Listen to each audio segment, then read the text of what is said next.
Now, friends and family members of missing black men are pleading for more help, accountability, and resources from police. It comes amid the investigation into the death of Gabby Petito. At least 6 agencies, including the FBI, devoted manpower into finding her. But often investigations into missing black people, well, they're handled differently. They often take longer, don't get the same media attention, and families sometimes aren't given answers about their loved ones. Joining me now to talk about the disparity in the search for missing people is former Baltimore homicide detective Kevin Turner. He has more than 20 years of law enforcement experience. And also joining us is Dr. Carole Lieberman. She is a forensic psychiatrist and co-author of Missing Without a Trace. We're going to bring our expert from Baltimore in with us in just a moment, but I want to talk with you first about your thoughts on whether or not these cases are really handled differently. Because, Carole, we know that Jelani Day's car was found on August 26th. His body was found September 4th. Then it took more than 3 weeks for his mother to get a positive identification, and still the family doesn't have a cause of death. What are your thoughts on this? Is this a typical investigation?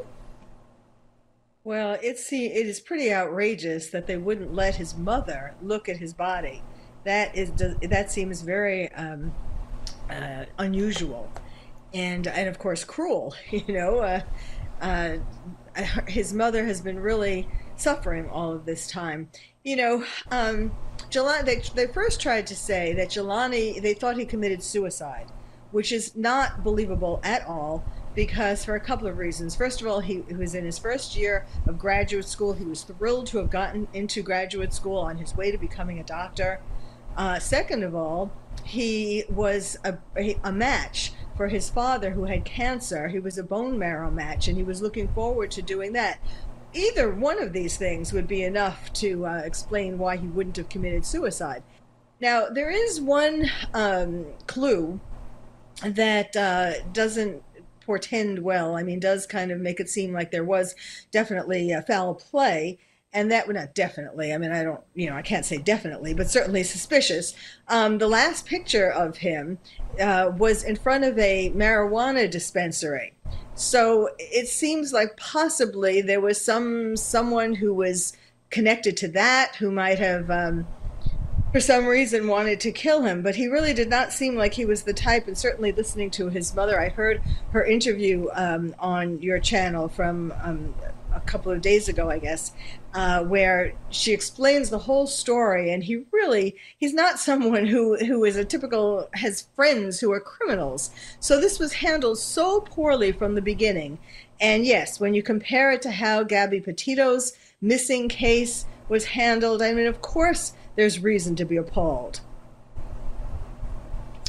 And Carole, we know that the family said that they took it upon themselves. They used their own time, resources, money to try and search and find evidence on their own. When you're brought into an investigation, who brings you in? Are you paid? And why wouldn't someone like you be brought into Jelani Day's case? Well, primarily it's the police at first who investigate a case.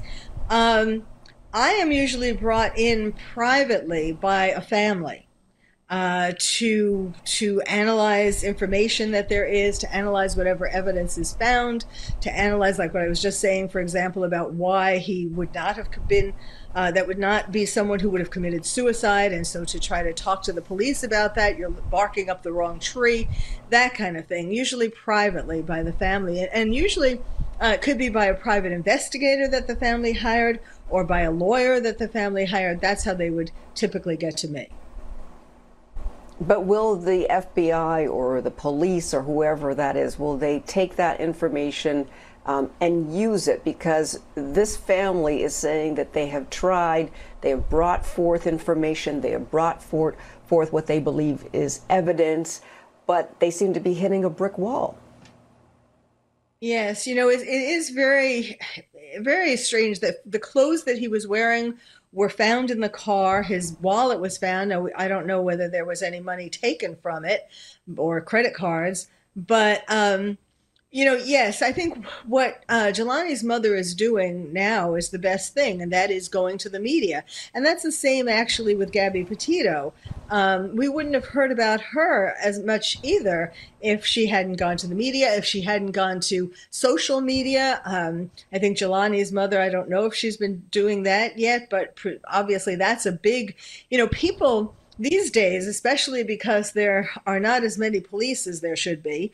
um, a lot of this sleuthing comes from online sleuths, and so that is a good way too to ask for help. And I think I would think with Jelani that he would have a lot of friends who would be helping, who would want to help look for him. The police don't necessarily. Welcome, all these outside sleuths, whether they're professional forensic psychiatrists like myself or just online sleuths. They don't, they want to show that they're the ones who are figuring out the problem. But obviously, if they take too long, the longer that a case goes on, the fewer clues there are. I mean, generally, sometimes people will speak after time has gone by because they're afraid to talk too soon. But in general, the more time that goes Carole, by. Do you think that they're going to find foul play in this instance? What's your gut on this? Yeah. Yes, I do, because it has to be, because the only other choice would be suicide, and that isn't the answer. So yes, I don't know, what the foul play is going to consist of. As I was saying, the one clue is the marijuana dispensary. Maybe people hanging out around there might have seen him as a target for some reason. But they need to certainly keep on looking. And yes, it's sad that we have to go to social media or to regular media to get help that you're supposed to be getting from the police and from sheriffs and from law enforcement. Well, Carole, thank you so much for giving us your perspective on this. We are going to continue to follow that case to the end. And of course, we know that this all too often happens, especially with missing Black and brown people, where there's so many unanswered questions. Thanks so much for joining us, Carole. Thank you.